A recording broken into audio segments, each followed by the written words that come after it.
nde napesa bino balave nde napesaka bino te ya droit na bino so beti musique il faut ka mbongo nao parce que na insista na eloko moko ntango ozonga moi balanga na bino bato babamba bino na podo mo bakabela bino wana ya alanga na bino mais oyo ya mosala na bino boye so ozongi fo somaka ata mwa saki ya loso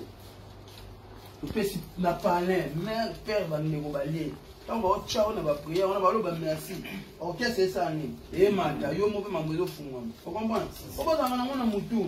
balaka babamba bino na podium wana na bavie na bino bakabela bino wana mpe eza mpe bien okomprendre wana mpe eza mpe bien mais wana ya balaka oyo okabela mwa master osomi mwa elamani mais là a salaire no boye obeti misiki ozwi mwa 100 balles no boye oso obeti neti de conseil $200 so olongoli 150 olongoli $50 pour la famille. Il y a ma bête, so ozala mpe na pasteur no alandelaka olongolele 10%, $20 otyaka bim surtout nde ndako moi ça ya loso eza $25. $25 ozwi mwa 50 opesi mama na maboko to papa yango bandeko bameli ata mwa koka na ndako ntango balobaka merci wana c'est bon hein bosala yango bongo bosala te lokola bato mosusu baza oyo nayebi to tokomaka king champagne nde champagne whisky nde whisky na bakare na bango nayebi bango baza na bakare na bango grise kosala su bongo te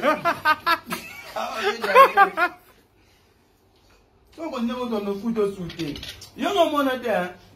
mbongo na mwa miziki me tokitika oba mwasi na yo toka mwana yo toka mama na yo toka mama bino yo na yebi ndenge so ozio kenda mama pa lifante na famille pete yo dika bon na leki nga tika no mo ebele ta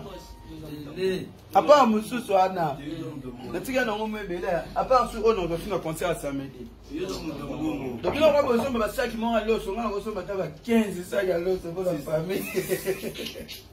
c'est bon na mo ko ba yo luka bino na